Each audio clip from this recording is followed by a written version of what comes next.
Now? Yes, I have. Terrific. All right. Good evening, everyone, and welcome to the third of our Club Development Webinar Series webinars. So tonight, looking at increasing revenue.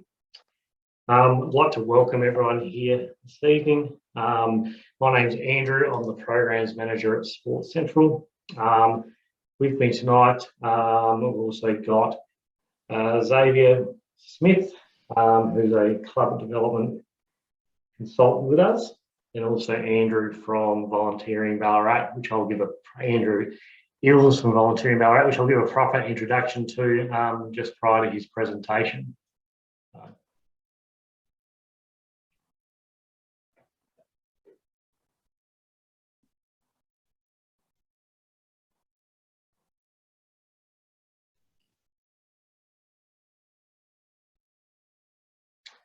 So I just want to flick, yeah, thank you. All right. Before we go any further, I'd just like to acknowledge the traditional custodians of the land we live and work on, the Wathaurong and Jatharong people, and recognise their continuing connection to the land and waterways.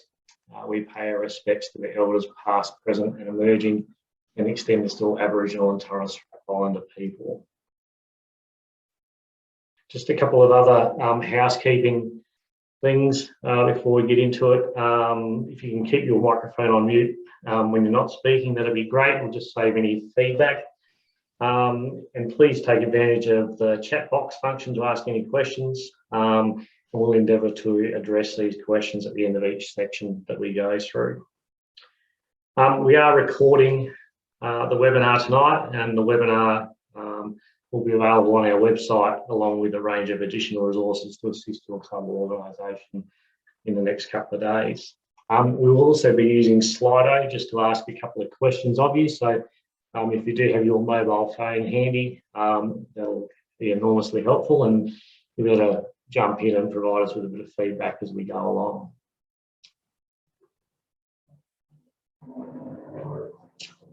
Just a little bit about Sports Central. I know that a number of you have been with us over the last 2 weeks, but for those of you that haven't, Sports Central is the regional sports assembly for the Central Highlands. We deliver a range of programs and services to our members and the wider community to support sport and active recreation in all its forms. So we've got 4 pillars that we work alongside us, so 2 of which sit under the strong and inclusive clubs, leagues and facilities pillar, so development and support, so activities and programs such as the one that we're involved in tonight, welcoming and inclusive, so making sure that local sport and active recreation organisations offer more environments and programs where everyone in the community is welcome and supported to participate. And then 2 focus areas that sit under our active and healthy communities pillar. So the first one being participation, the growing participation and making sure people are more active through participation in sport and active recreation, and also healthy and safe communities. So local sport and active recreation organisations promote healthier and safer programs and environments for their communities. So that's just a little bit about us. So our agenda tonight, first of all, we're going to look at grant writing. I couldn't see my screen before. I got the name of where Andrew is from incorrect. So Andrew Ills is our guest speaker tonight, and he is the CEO of the Ballarat Foundation. He's going to provide you with some tips and hints around how to prepare grants, but also give you an insight into the grants that the Ballarat Foundation actually coordinate and manage. We're then going to dive into fundraising and finish off the night with sponsorship. So everything around increasing revenue for your club. So we'll start with grant writing. So quite often we, as an organisation, will run grant writing workshops, whether they be generic or in fact a grant writing workshop that focuses in on a specific grant. So quite often, for example, with the Sport and Recreation Victoria Sporting Club grants, we'll quite often run a workshop specifically around that grant. And as I said before, other times we'll run a grant writing workshop which is quite generic. So I've just pulled out some of the key pieces of information that we normally share with you, and then Andrew's going to dive into those a little bit deeper. So getting prepared, so start the process early, read the guidelines and check your availability. Have your club's details and information available. Make inquiries to the grant provider if you need to, and consider why is the funding needed, who at the club will manage the project, who will benefit from the project, and does it align with your club's strategic direction, and will you be collaborating with others? So one of the best tips that I've seen, particularly when you're completing an online grant application, quite often the guidelines don't necessarily spell out the questions as such. So if you are doing an online application, I always tell our people that are considering applying to go through the grant, put in a couple of words in answering each question, just so you can move on to the next question and actually see what the next question is, because quite often you'll find that you'll answer a question and then you'll go down to the next question, or potentially the one after that, and you'll actually find that you've duplicated, or you've actually answered that question as well and used up some of those valuable words, because quite often there is obviously that word limit. The other thing about grants at the moment, particularly at state government level, is they are really quite keen on clubs taking that collaborative approach. So particularly with the sporting club grants that a lot of you would be familiar with, if you've got a project where you can collaborate with another club, it might be running a coaching course or funding a coaching course, a first aid course, those sorts of things. If you can collaborate with one or two other clubs, so that the state government can get greater spread across, you might be the club that is the club that receives the funding, but other clubs can get involved in the project as such. That's very, very highly thought of just at the moment.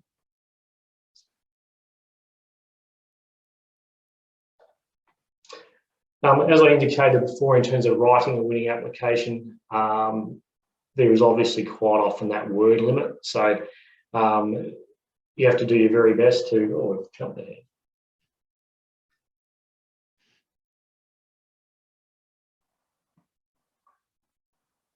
I'll just toggle backwards until we get back to where we were.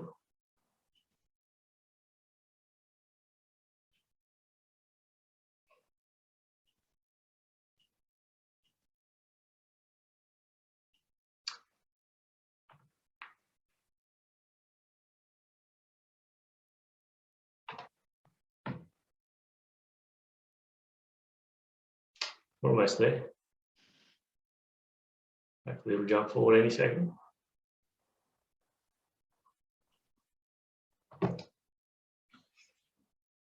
There we go. So as I said before, with obviously there being some word limits, it can be quite challenging to fit everything into your grant application that you would like to say. So being quite succinct, so describe all aspects of the project clearly and how it will fit into the program's aims, and very much try to align it back to the funder's goals. So quite often we'll find that a club has written a really polished looking grant application, but hasn't necessarily aligned it back to what the funder's actually trying to achieve by offering that stream of funding in the first instance. If you do have a strategic plan of your club, it's very good to align the grant application with the priorities that sit within that strategic plan. Endeavour to provide value for money. So describe the impact that you're going to have, and use evidence to build a case. So quite often, if you can include some statistics around participation, you've got some participation grant, for example, that can go a long way to justifying why you should receive the funding. Write clearly and use plain English. Include all mandatory supporting documentation. So letters of support, etc., do go a long way, particularly if you are looking to collaborate with other groups or other clubs with the grant application. Those letters of support do go a long way. Pulling together a quality quote, if it's for equipment and those sorts of things, obviously is really important as well. Generally speaking, most of the applications these days are online. And it does say they're online and on time, but quite often the the site will shut down if you're actually late. So just make sure that you are across it. And quite often, you know, it might be a 7 p.m. closing time instead of 11:59 p.m. So I've known clubs to get stung by that, where it's closed a couple of hours earlier than they thought it was going to. So do try to avoid leaving things to the last minute.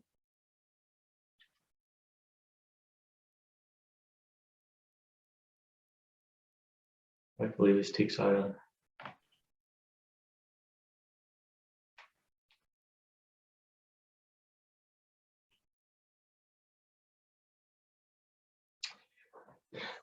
So just some of the things to consider when you are preparing or completing your grants. Grants are highly competitive and often are oversubscribed. So don't become disheartened if you do in fact miss out on that first or that second grant you apply for. The more grants we do prepare, the better at it we get in terms of writing them, in terms of building up that evidence base, that background information on your club, etc. The more practice we have, the better at it we do become. It is important to note that grant reviewers in fact do read hundreds of applications. So making sure that your application is easy to read and tells the full story as best you can within the word limit is really important. And quite often the funders will provide you with feedback if you actually ask the question as to what you could do to improve your application for any future applications you may choose to consider submitting.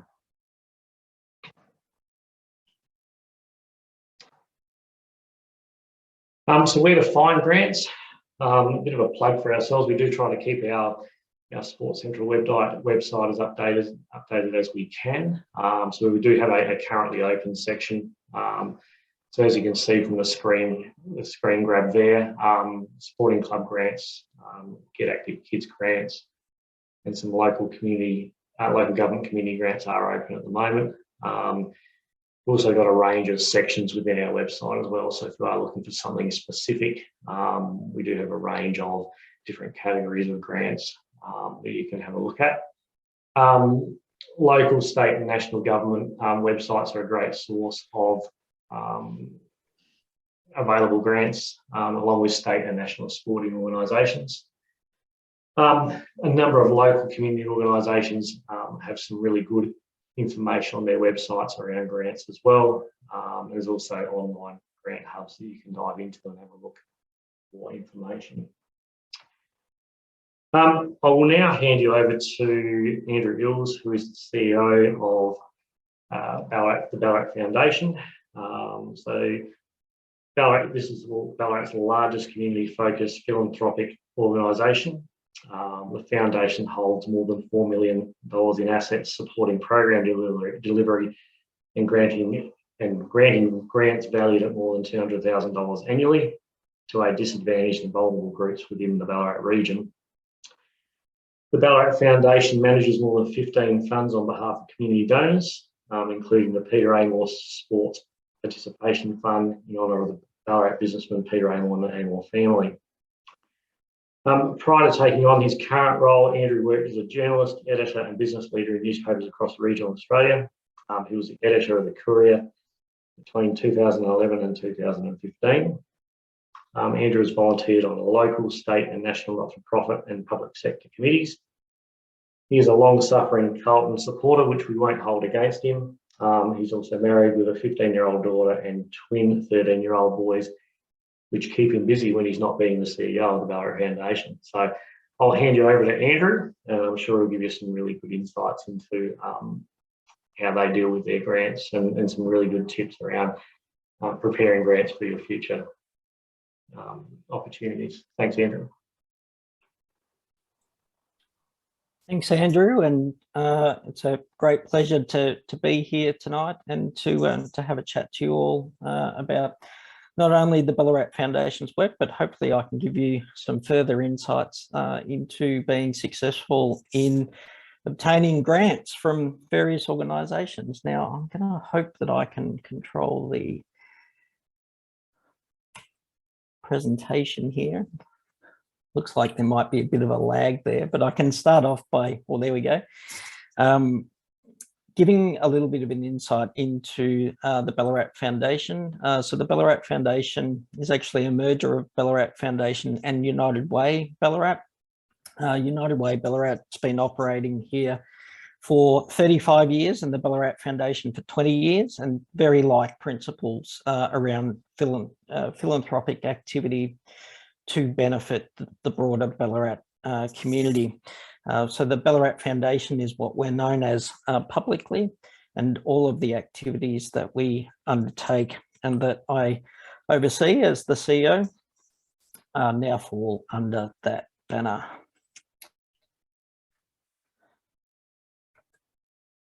Let's get to the next slide. So the purpose of the Ballarat Foundation is connecting people to social issues within our community with the aim of breaking cycles of disadvantage. We do that in several different ways. We have a focus on 4 key areas of disadvantage. So looking at how we support young people to be school ready, how we encourage young people to be successful, so young people aged up to 21, how we can reduce food insecurity, and how we can support people to find secure housing within our communities. Those 4 areas were identified through a study that we did back in 2011 and updated in 2015. So major areas of disadvantage within the broader Ballarat community. And we look at how we can influence those areas by, as I said earlier, providing grants to community and other not-for-profit groups who implement projects to reduce those areas of disadvantage.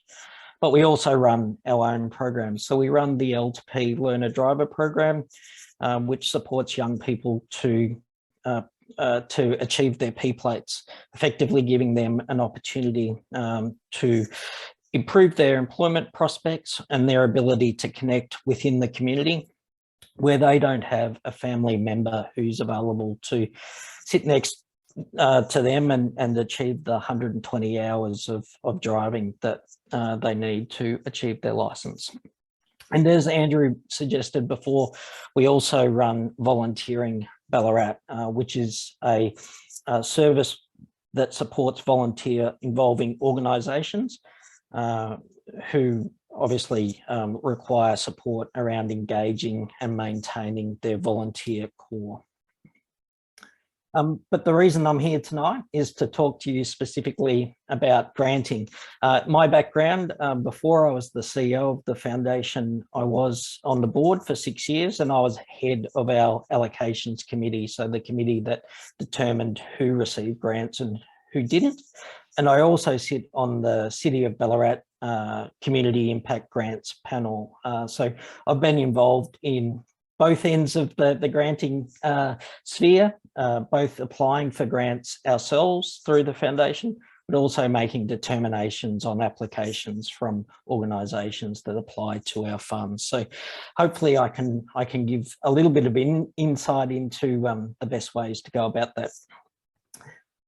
So I think the first thing to focus on is preparation. And my advice around preparation is really to understand what grants are available and when they are likely to become available for application. Some of the ones that you will have known about, so the City of Ballarat do have a very substantial community impact grants program that supports a lot of sporting organisations within the community already. They have 4 funding rounds every year. The Ballarat Foundation ourselves, the Peter Amor Sports Participation Fund, and I'll talk a little bit more about that later on. The Bendigo Bank also have local grants rounds, Vic Health, Sport Australia, and as Andrew mentioned, the state government have a number of programs that eligible sporting clubs can apply for. My advice around this is it can be overwhelming to be constantly looking for the next opportunity, but generally most of those agencies or organisations will have an annual round, and it will fall at the same time of the year. So once you do that initial work to understand when the grants become available, they should hopefully come around like clockwork. Determine what you need rather than what you want as the priority. I think the competition is really significant for any type of grant that you will be applying for. And so it's really important that you understand as an organisation what you need as a priority to support the pursuits within your organisation. It's nice to have wants as well, but there needs to be an understanding and an agreement, some alignment within the club about what you want to achieve through making a grant application. So prioritise what you need ahead of what you may want. And if possible, have projects ready for application. So running around to obtain quotes or develop a budget or potential planning approvals takes a long time. And understandably, some of the people that you'll be dealing with or some of the organisations that you're dealing with to obtain that information won't understand the time frame that you're dealing with to meet the deadline for the application. So try and as much as possible get quotes and approvals early as you're going through devising the project, so that when an application becomes open, you've got it all there ready to go. Applications done on the run absolutely reduce your chances of success. Read the grant guidelines and then read them again. As Andrew mentioned earlier as well, it's really important that you understand what the funder is trying to achieve, whether that be government or whether it be philanthropic. There will be objectives that are associated with the program that you're applying to. So understand exactly what they are trying to achieve, and it may mean that you have to tweak the direction of your application. Conversely, I would also say don't change the direction of your application solely to meet the guidelines. If you have to do that, you're probably going to have difficulty getting the outcome that you want for your own organisation. And I certainly wouldn't make an application unless you have attended an information session, which a lot of funders provide, or spoken directly to a representative of the fund or the government agency that you're applying for. It's you get so much more insight from having that initial conversation. And I can tell you from my previous experience, the power of somebody saying, actually, we spoke to this organisation, this is what they're trying to achieve with this application, the influence that that can have on the decision makers is really quite powerful. So really encourage you to get in touch and have a chat with somebody prior to your application being finalised. And even better, if you can talk to previous recipients about what their application did say. And often the websites of the organisations that you're applying for will have a list or details of previous successful projects. Again, this is a great way of understanding the kinds of projects that might be successful and the way that those organisations went about obtaining the right information to make a successful application. So I think that's a really good piece of work to give you further insight into what they might be after. Competition is hot, so don't apply unless you're prepared to undertake the work. And I completely understand that in a lot of organisations where you are totally volunteer run, it's really challenging, even more so at the moment, to find the time and the resources to be able to make an application. So when you do it, make sure that you recognise that there's a lot of support that needs to be provided to those that are pulling together applications, and many hands make light work in terms of that process. So the application itself, I think there's some really important questions to ask yourself before you start writing. So what's the vision? What's the big picture that you're trying to influence, and how does it align with the strategy of your organisation? And what's the story behind that? So is there a group of individuals, is there a part of the club or the community that might take a real positive from the work that you're going to do under the funding that you receive? You need to be able to tell that broader story about impact when you're making an application. Why is it important? So why is it important to your club, and why is it important to the community? And why is it different or unique? So often we see applications from organisations who are duplicating the work of other organisations, and that's a really difficult challenge as a funder, to understand why you should support a project where the work is already happening, or where there might be a partnership opportunity to team with somebody else so that work is not duplicated. So I think it's very important to understand why is it different or unique. Who will benefit? Try and make this broader than just your own internal stakeholders. If there's something that you can pitch to a funder that says, this is going to engage more people to get involved in sport, or this is going to help a group that might be marginalised to become more active, that can be a really powerful tool in having the funder say, actually, there's a real need here. This organisation understands that there's a gap within our community, and that they're interested in growing more than just their own organisation. So that can be a really powerful thing. Often that's difficult to understand, you know, particularly if you're applying for equipment for your local organisation. But it might be about saying how you might bring new people into your club if you've got that equipment or that infrastructure. What evidence supports your application? So if you've got data, if you've got surveys, if you've got feedback from members or community members, that adds to the information that you've been able to gather from your own internal sources, that can be really powerful. Often for the city council, for instance, if you're aligned with one of their, the council plan or the health and wellbeing plan, and you can say, this is what we understand the council's trying to achieve, it can be really beneficial in supporting your application. So as much evidence as you can that will help support what you're trying to achieve. How will you ensure that the project or program risks are managed? This is particularly important in regards to COVID. A lot of organisations at the moment, as you would understand, and I'm sure you're all part of them, the risks around making sure that you've got the right processes in place to check people's QRs, to make sure social distancing is happening. But there might be other project risks, particularly if you're looking at the infrastructure around how you manage on-site OH&S.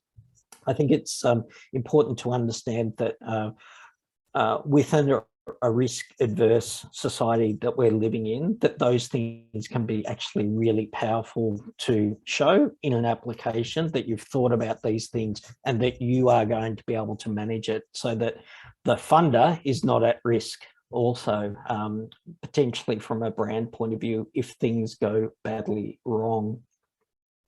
Look at partners or even referees within the local community that can talk about the fact that your organisation or your club has had success before in growing programs or implementing changes, or that the other community work that the club is involved in, having others able to advocate on your behalf, again, adds that extra little piece of value to your application. How does your project align directly with the funder or grantor objectives? We've talked a little bit about that. Understanding what they want is just as important as knowing what you want as a club. up-to-date quotes and budget, again, and links to annual reports or websites so that a assessor can easily find out more information about your organisation if that's available. And again, understand that a lot of organisations and smaller clubs don't have the resources to be able to do that. It's just important that when you're getting to that application point, it's as up to date as it possibly can be. The outcome, I think it's really important that if you are successful in obtaining a grant, that you look at the grant agreement really closely before you sign it. There'll be lots of clauses in the grant agreement about the acquittal process, in particular when you are required to report and when you may need to have the project completed by. It's really important that you understand that, because any grant agreement that you sign becomes a binding document, and your failure to comply with that might put you at risk of receiving grants in the future. Put an emphasis on project and risk management. So make sure that you've got somebody that's overseeing the project and can really drive the outcomes.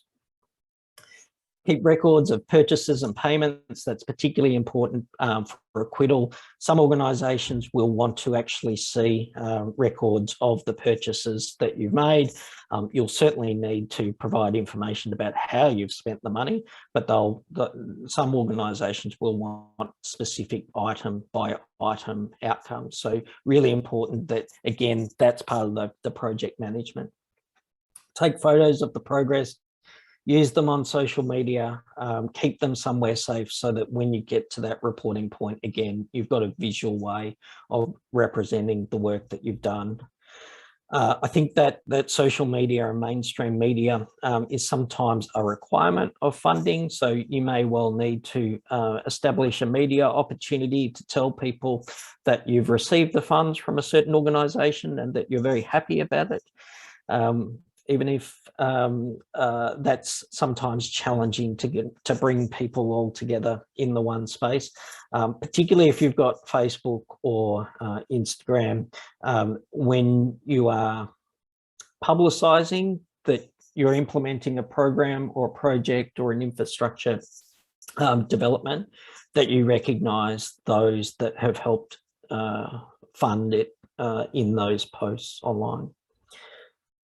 Tell the funder or the grantor immediately if the project is not possible or it has to change. In most cases, I've found that grantors are more than happy to amend grant agreements, or in some cases,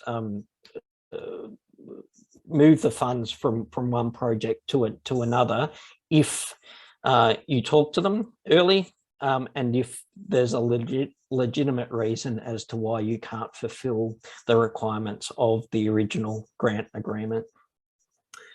Report on time as per the grant agreement. That's really important. You don't want to be creating more work for yourself or your organisation by missing those deadlines. The funders will certainly be keen to make sure, and they'll have people that are devoted to following up with you. So understand that that'll be something that you don't want to be chased to do. And celebrate the outcome. I think it's really important, given the work and the investment that you have to make when you apply for funds. If you're successful, really celebrate those that have contributed to that within your club. Celebrate it as an organisation, as a club, and celebrate it from an external point of view through those social media as well, where relevant, because it's really important to show that work and those achievements, because it can be a really important way for you to get some momentum around future grants as well. So finally, just talk a little bit at the moment about the Peter Amor Fund. So the Peter Amor Sports Participation Fund was established in 2018 through a donation following the passing of Peter Amor. We manage the fund on behalf of the Amor family, who are involved in the assessment project. The fund provides grants of up to $5,000 to sporting organisations in the Ballarat region, and the projects have to fall within the following parameters. It must have a charitable purpose, and there's 12 items that exist under the Australian Charities Act that define what a charitable purpose is. It must target improving participation by those aged under 18, so it's focused on young people. And it must be focused on disadvantaged groups or initiatives. So that might be people from lower socio-economic backgrounds, marginalised communities, Aboriginal Torres Strait Islander or cultural and linguistically diverse communities, people with a disability. They're examples of communities that we're targeting with these funds. It can also have a gender lens, however that doesn't purely meet the charitable requirements alone. The reason why there's a charitable purpose aligned with this is that under the Ballarat Foundation's constitution and rules, definition as a charity, we can only undertake charitable activity. That is our entire purpose. So any funds we distribute to the community must be to reduce disadvantage. So this one is very much focused on how we can improve participation in sport through young people. Applications generally open in April or May, and that will certainly be the case for next year. And funds are available for programs or projects that will run from July the 1st next year. It's an annual grants program, so it's a once a year application, and I'm more than happy to have a conversation with anyone that believes they might have a project that that fits the parameters of the Peter Amor Fund. And that's it from me.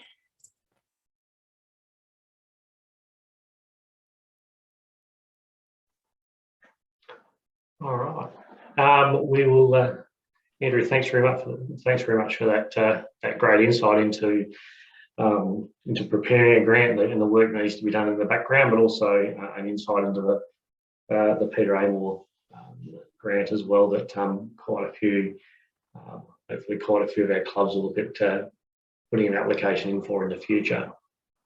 I'm going to move into fundraising. So I'm going to hand over to Xavier, and he'll share some information with you.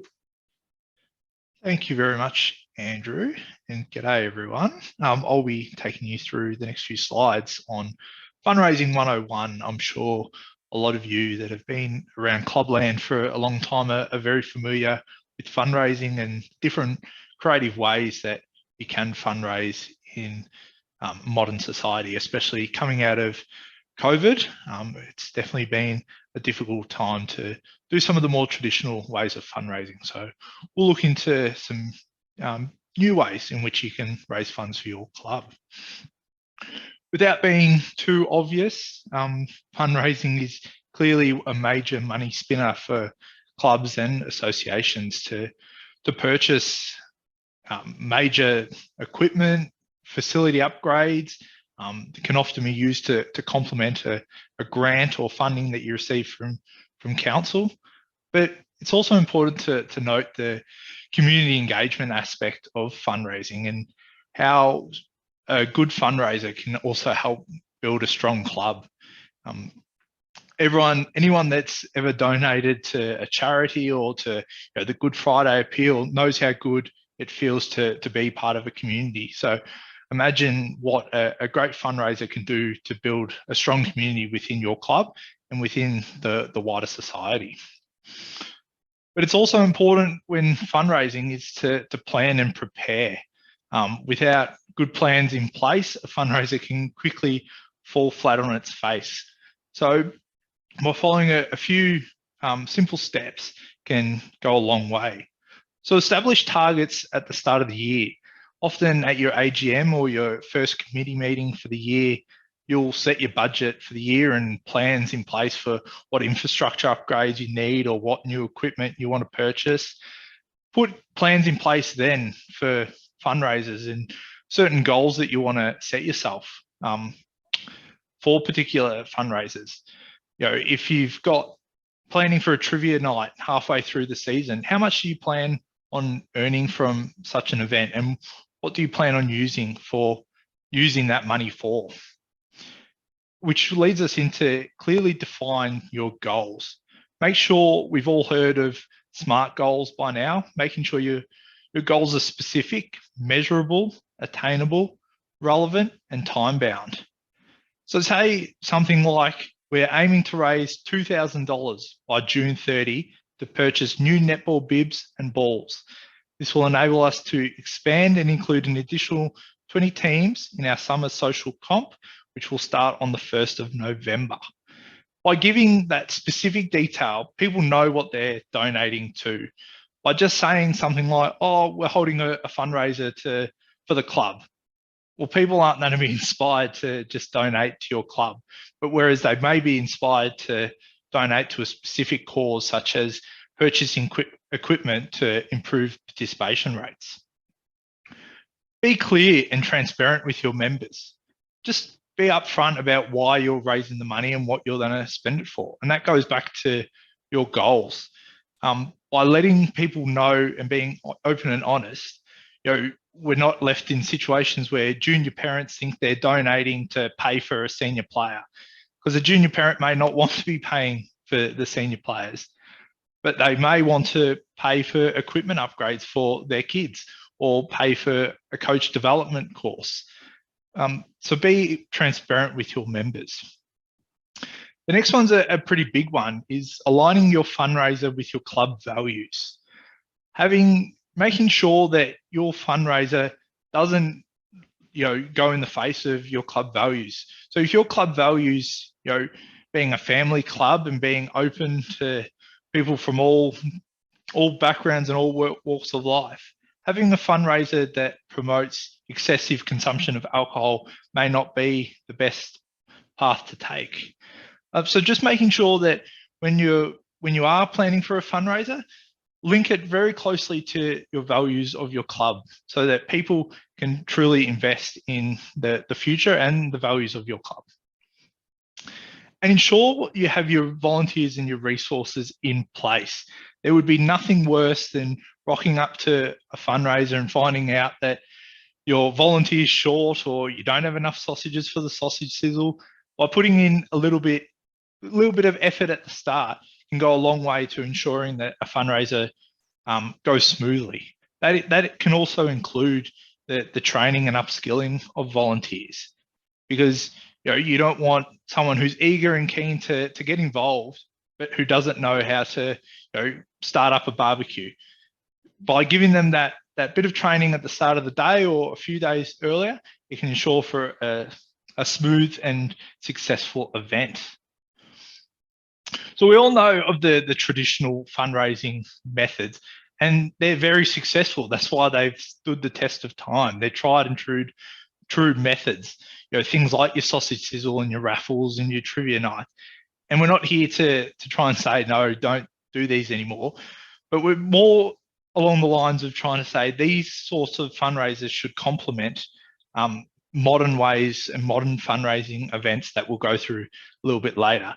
Because as we can see, there's many barriers to these traditional methods, such as the significant volunteer requirements, because you don't want one volunteer who's stuck at Bunnings all day on a 35-degree heat day. It's very time consuming to run a raffle throughout a footy competition. You may be required to purchase resources. If you're not lucky enough to get donations of meat or donations for a raffle, that's going to cost you money to outlay. And yes, sometimes you do have to spend money to make money, but we try to avoid spending as much money as possible when we're trying to fundraise.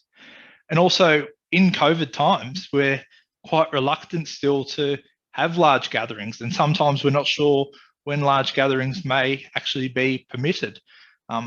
So a lot of these traditional methods do require the gathering of a lot of people, which at least for the next year or so, I presume a lot of clubs are still going to try to avoid. So what we have here is a bit of an interactive question. So if everyone wants to pull out their smartphone, or if you don't have a smartphone and just want to open a tab and type in slido.com and then put in the code, we'd love to hear what your club's most creative fundraising ideas are. And once you do that, they'll pop up throughout the screen, because it's always great to share ideas. As much as one club might have a great fundraising idea that they want to hold tight, it's always great that we're sharing the ideas, and as many clubs as possible can get involved in raising as much funds as they can, especially in these tough times. And while we do that, I'll be going through a few innovative and creative ways that clubs are going through recently in 2021 and moving forward that could be of benefit to your club. So ensuring that we're utilising online technology. I think everyone's got a massive technology upgrade in their brain over the last couple of years, and everyone is quickly becoming an expert on technology. So utilise the different platforms out there, and utilise the methods that can be done to fundraise online. Using something like social media.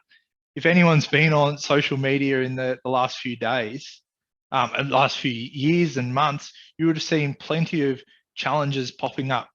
Burpee challenges, people doing virtual runs. Events like that are easy to complete and use very little resources or volunteer time involved. And you can incorporate it as part of the physical training of your participants.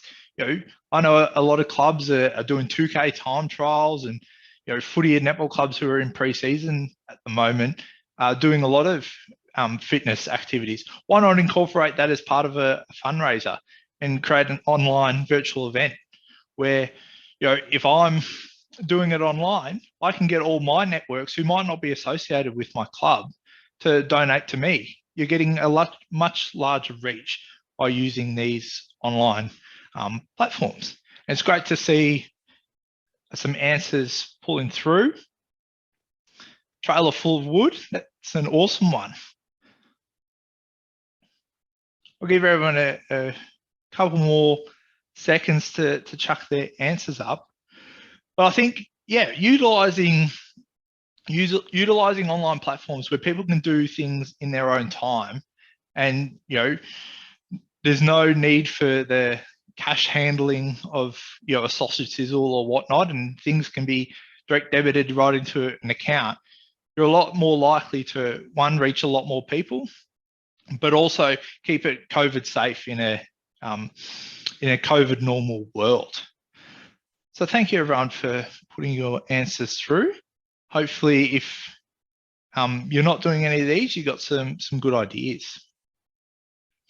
So some of the benefits that I've already gone through and touched on is you are getting a larger reach. And I use the example of, if I'm doing a virtual 5-kilometer run and I advertise that on my social media, I can get my cousins who live on the other side of town, who don't have any association with the club and would have no reason to donate to my club, but they would donate to me for running a 5K. So you're going to reach a lot more people than just your club running a single event that only connects with your own networks. There are less resources required. If people are doing it online, you don't actually need the volunteers to spend the time on a day or event. So that, you're less reliant on the 1 or 2 volunteers that do often most of the work at a fundraiser. It can be done over a period of time rather than a one-day event. So setting up a virtual run that goes over a weekend or a complete week is going to be a lot more effective and give people a lot more time to donate rather than a one-day cake stall. And as I mentioned, there's less handling of cash. No one wants to be counting cash or take it to the bank anymore. It's a lot easier to just get things direct debited into an account, all through tap and go and other methods like that. Just makes it a lot easier on volunteers. One of the great online platforms, if you haven't heard of them, is the Australian Sports Foundation. The Australian Sports Foundation is a organisation that both provide grants and funding, but also is a fundraising platform. And they operate as Australia's only sports-specific and tax-deductible fundraising platform. And we've highlighted tax deductible there because we know that people love getting bang for their buck, and if they can get some of their donation back, that is awesome. So using something like the Australian Sports Foundation that do provide a tax deduction for you could be a great method for your club. Also, one of the great benefits of the Australian Sports Foundation is they actually help you build a campaign around your fundraiser. They give you tips and advice and completely walk you through the process, as well as giving you a personalised fundraising page on their website. They truly are a great organisation when trying to set up an online fundraiser, because they've got everything that you could possibly think of and need, every resource right there, ready to use. And I'll emphasize again, you can get a tax deduction for every donation that your donors donate to your cause. Not to take the fun out of fundraising, but there are some legal considerations that need to be taken into account. The first one, which I don't actually have up there, is taking consideration any food handling requirements for an event like a sausage sizzle, or running out of your canteen or bar. A lot of clubs would already have that in place, but just keep that in mind. Raffles can only be conducted to raise funds for community or charitable organisations. And if you are running a raffle with a prize of over $5,000, you may have to apply for a minor gaming permit. So say if you're lucky enough to get a donation of a car from your local dealership, or you have a loaded trailer that's total value is over $5,000, please keep in mind that you do have to apply to a minor gaming permit, and we will ensure that the links to the relevant websites are sent out after this video so everyone knows where to look. It's also important to note that reverse raffles are actually illegal in Victoria. So those that aren't familiar with a reverse raffle, it's when all the numbers get called out and the last number that's left, they're the winner. You cannot actually run a raffle like that. In Victoria, in order for it to be illegal, the winner has to be the first person that's pulled out. So there are ways to get around it and to make it legal. But once again, we'll share the link with you after this so that you can look up the law itself and make sure that you're compliant. So just a few key takeaways as I finish up here with fundraising. So it's important, as I said, that you start with a clear goal. Not having a goal in place and just fundraising for the sake of fundraising isn't a great way to go about it, and people are going to get quite tired of it. And yes, that may be the method, that you're just trying to build your bank account to run operations. But say that to your members and be transparent with them, saying that you need the funds to run admin and operations. Tell them that you need to purchase new equipment, or you want to upgrade your facility or upgrade your lights, because people will become invested in it. And if they think it's a worthwhile cause, they're more likely to donate than just we're having a fundraiser for our club. Tell your story and let people know why.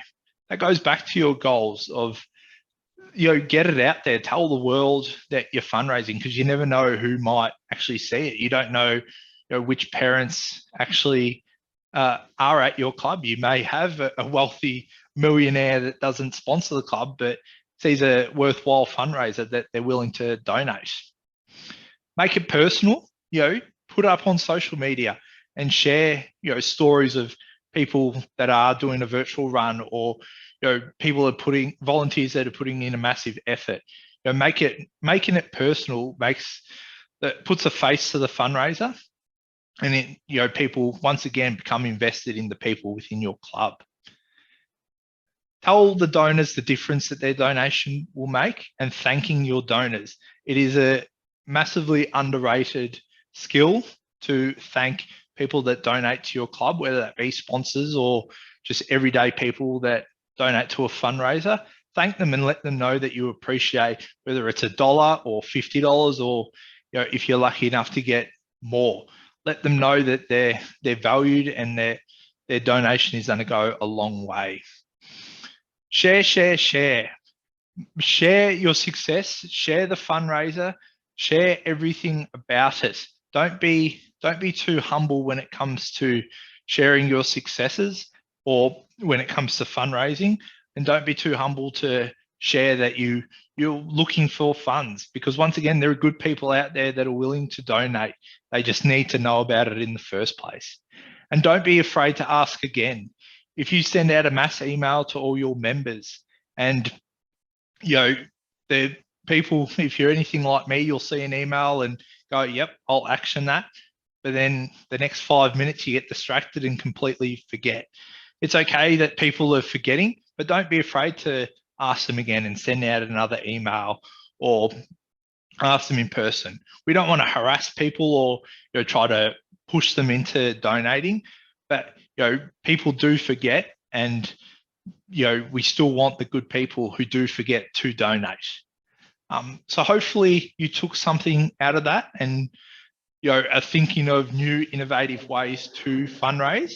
It's great to keep those traditional methods to supplement new ways, but be creative. You're only limited by your own imagination, and hopefully you can raise lots of funds moving forward. Terrific. Thanks, Dave, for that. Some terrific thoughts there, and no doubt we'll, in terms of the information that we send out afterwards, we'll capture a lot of that.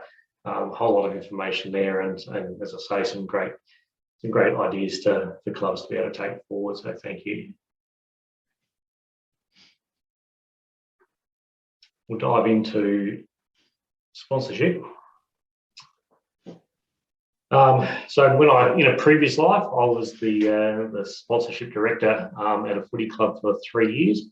It has moved on a little bit since then in terms of use of technology to communicate with prospective sponsors, but and also to manage your sponsors and maintain relationships with them. But hopefully the information I've got here will help. So the first thing we touch on is getting sponsor ready. So first of all, determining who will manage sponsorship, whether it be that there's a sponsorship subcommittee, there's a sponsorship director on the board of the club, whatever it might be. Let's just make sure that we know who is going to be doing the sponsorship side of things, or what group of people are going to be doing it, because it is vital in terms of going hand in hand with the fundraising, with potential grants that you may apply for. Is sponsorship. Define your club and its story. If you're speaking with a prospective sponsor, you really want to be able to tell the story of the club, a little bit about the history, a little bit about why it's so important to the community in which it's housed. Those sorts of things are really important. Determine what your club can offer sponsors. What can you sell? So quite often, you might put together a package of sponsorship services, if you like. But quite often also you might look to pose that question to a club in terms of you might be able to tailor a package to suit a club. Formulate your story and offerings into a sponsorship prospectus or a proposal. It's really important that it gives a sense of professionalism when you're going out and approaching a sponsor or a prospective sponsor for the first time, that you've got a professional looking package that you put together that you can share with them, that you can leave with them in terms of them making a decision, and also when it comes time to revisit with them, that they've had an opportunity to look that over and go, yeah, this is a club that I'd like to really get involved with.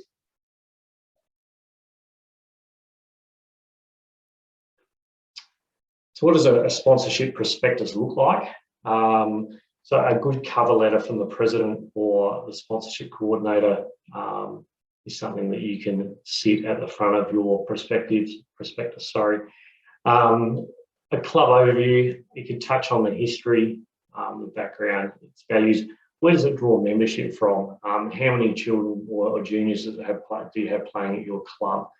Those sorts of things prospective sponsors really value. A strategic plan overview, so it might be a one-page snapshot of what your strategic plan looks like. Where's the club headed over the next 5 years? What is the mission of the club? What's the vision of the club? What are you trying to achieve over the next 5 years or so? And then also having a range of sponsorship options within that prospectus. So it may well be that you have them broken down into different categories, but also a lot of clubs that are successful give prospective sponsors the opportunity to, or work with them to tailor up something that that also suits their needs. We see a whole range of different sponsorship options these days in terms of, obviously the major sponsor has been around for a long time and the minor sponsor, but it might be a sponsor to just simply sponsor the junior side of the club. It might be a senior club sponsor, an equipment sponsor. So we quite often see cricket clubs will have their sponsor or a sponsor on the stumps that they use on match day. Sponsors on uniforms. It can be match day uniforms. A different sponsor again on the training apparel. It might be a sponsor for each team within the club.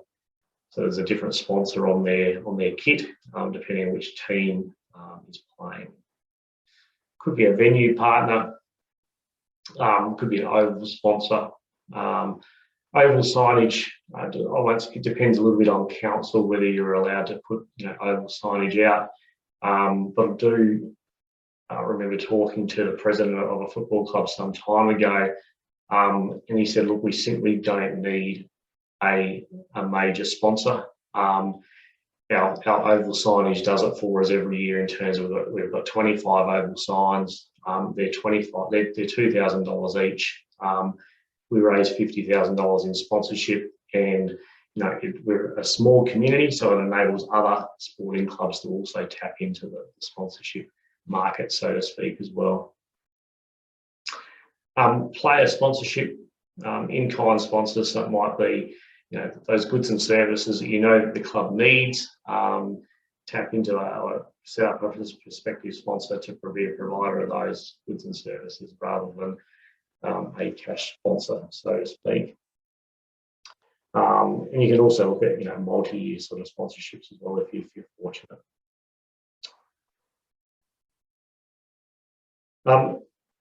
Within the prospectus is obviously a list of benefits. What do they receive for their funding or for their sponsorship? As I said before, a number of clubs that we've seen in recent times have been tailoring the sponsorship or the sponsor benefits to suit the needs of the sponsor and working out what the value of those benefits are.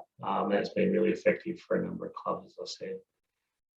An acceptance form in the back of the prospectus is quite important, and quite critical in terms of securing and retaining that sponsor. Imagery within your prospectus is really important. Some images of the club, teams in action. It may be images of your sponsors' day. Those sorts of things are really important as well, and obviously contact details in the prospectus so that you can communicate.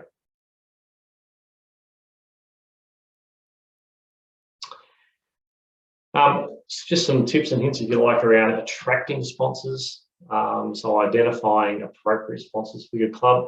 May well be that you may not wish to align your club who has junior teams, for example, with a place that offers gambling as an example.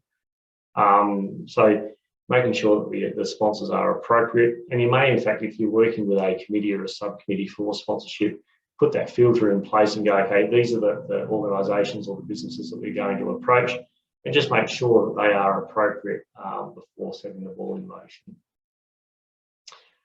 Be professional. Businesses that you approach appreciate the fact that you present yourself in a professional manner. Be persistent. Don't be too persistent, but certainly being persistent, touching base again to see how if you've given an initial pitch, how have they viewed the prospectus? Is there anything we can do in terms of sponsor benefits that will help to get you on board? And then just some recruitment methods. So recruit through members. This is probably where most clubs have the greatest reach.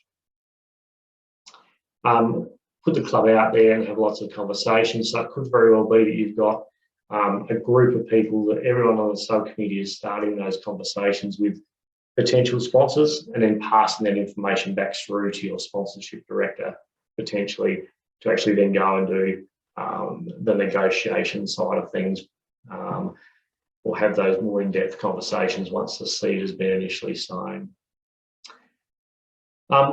Identify good salespeople to recruit sponsors. So it can be a little bit daunting to go out there and approach a business in relation to sponsorship. Some people have got really good sales skills and great confidence to go and sow that or start those conversations and start developing those relationships with a prospective sponsor.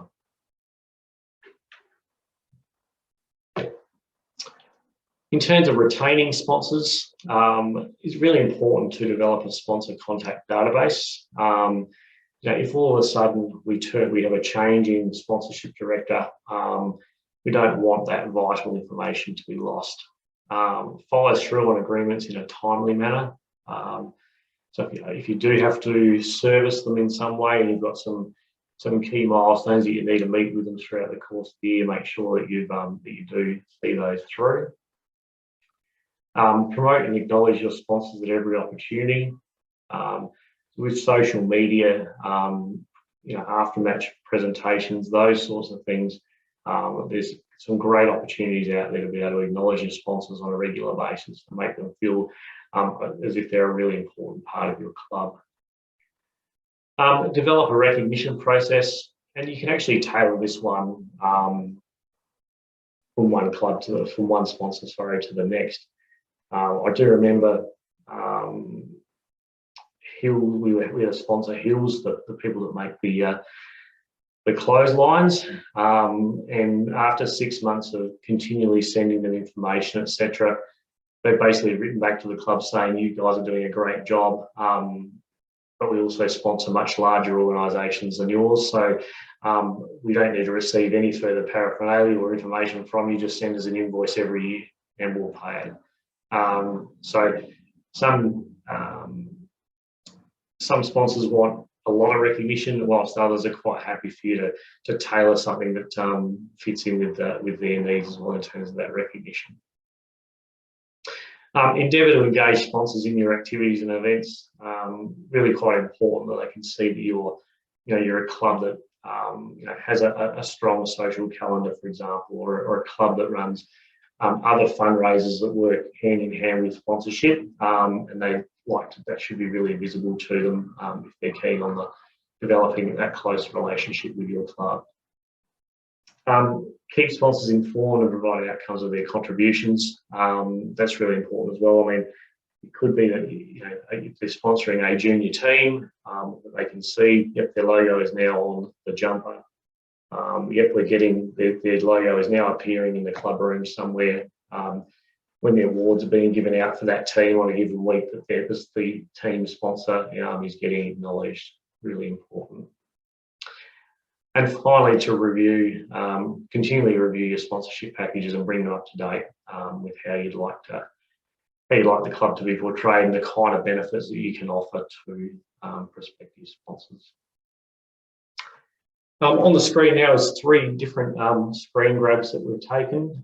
So the one on the left with the Buninyong Cricket Club is simply the Buninyong Cricket Club acknowledging all of its sponsors in one hit, encouraging their members to reciprocate the support they receive by supporting the small businesses that are supporting the club.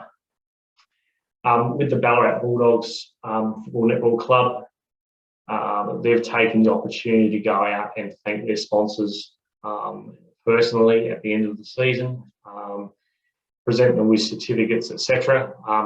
This was done obviously in a COVID affected year, but some players and officials headed out and thanked the sponsors, had the photos taken, etc.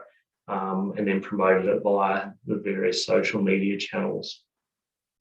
And then we've got the Golden Point Cricket Club, who in this case have literally given away the naming rights to the club. So Freight Bar Golden Point Cricket Club, and then also on a weekly basis they have a different sponsor who is sponsoring team selection. So in this case, being Hip Pocket on that particular round that they were playing. So another one of our Slido polls, just to see what kind of ideas we've got out there in terms of how do you as a club or an organisation go about recognising your sponsors. So if you do want to scan the QR code with your mobile or dive into Slido and put in the participant code, you can provide us with some thoughts. So we can get the ball rolling here.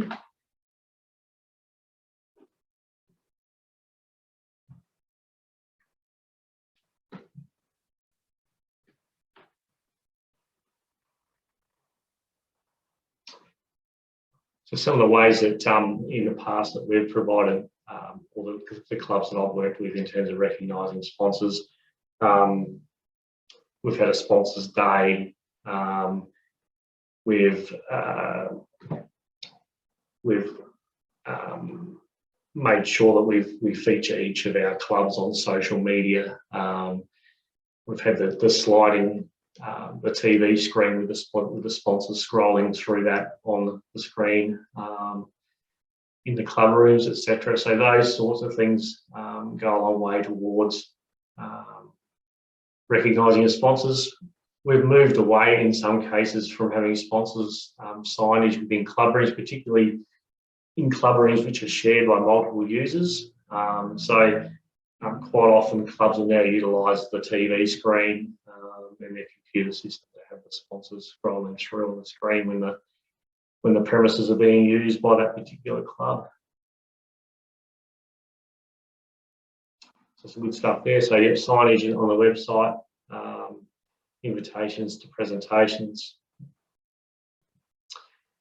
shirts and ground signs, etc. So that's terrific.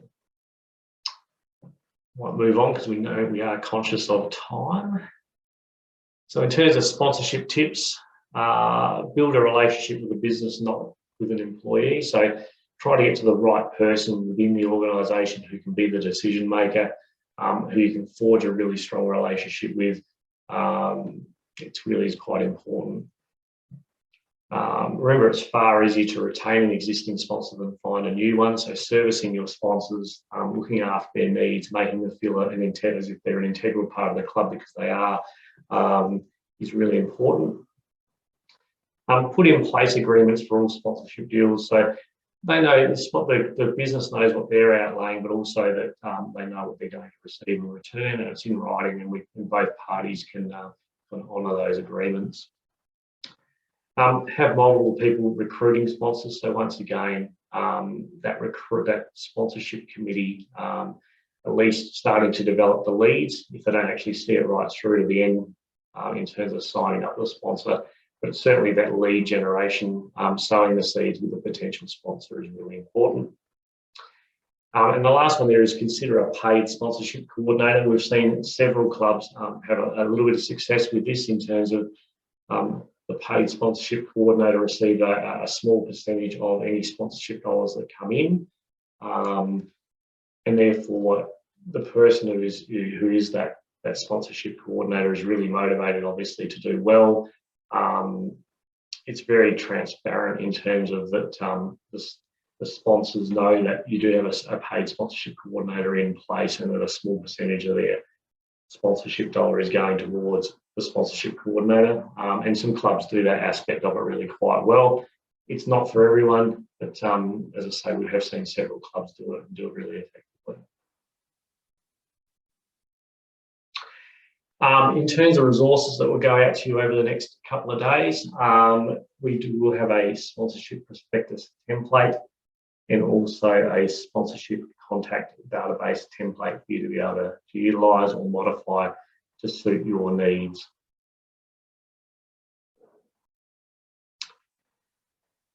So that brings us to the end of our third webinar in the Club Development Webinar Series.